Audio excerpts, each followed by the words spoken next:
veure. Això, com a alumnat de l'IES, va...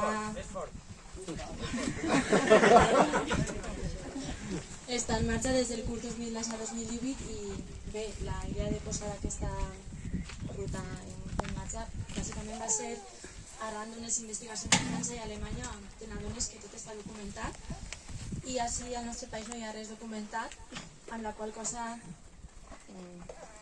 es va il·luminar la ment per a enllestir un projecte que poguera visibilitzar, reparar, fer justícia i garantir que això sobretot no es torni a repetir, tot i que les circumstàncies d'avui en dia no acaben d'acompanyar. Però per això mateix hem de ser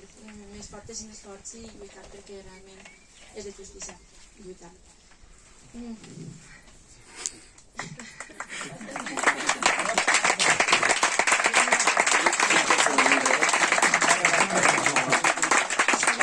Per on començar la ruta, pensàvem que en principi seria un honor,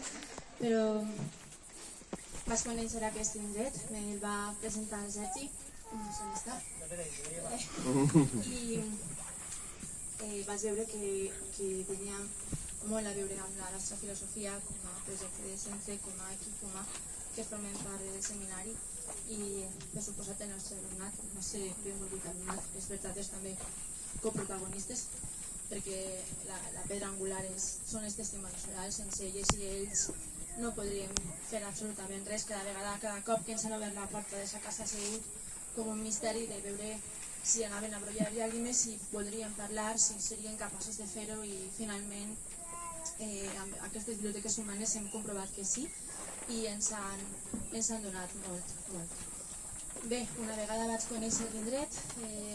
també va ser Sergi qui em va passar la cançó de la font, composada per el nostre volgut Paco Muñoz. A l'escoltar-la i escoltar la lletra, doncs va ser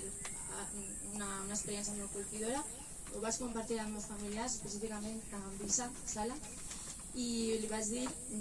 m'encantaria entrevistar a Paco Muñoz i em va dir, doncs el tens ben a prop, viu aquí a Real, i res, es van plantar a sa casa, ens va obrir les portes de la casa, ell junt a Pepa, la qual cosa agraïs moltíssim. Va ser un moment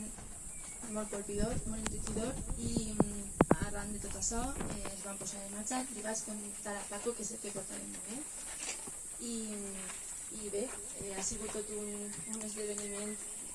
molt fort a nivell de seminari i a nivell també personal. A partir d'aquell moment em vaig posar en contacte amb Àngels, amb Josep, i tot ens ho van posar ben fàcil fins a arribar al dia d'avui, que sembla que no siga real, però que sí, que estem així. Agraïm molt també a Joaquim les reunions, les aportacions i el fet que l'Institut de la Vall vaig a tenir una estativa de memòria històrica, doncs jo penso que és molt, molt rellevant i ens ompli d'emoció. Jo crec que ja,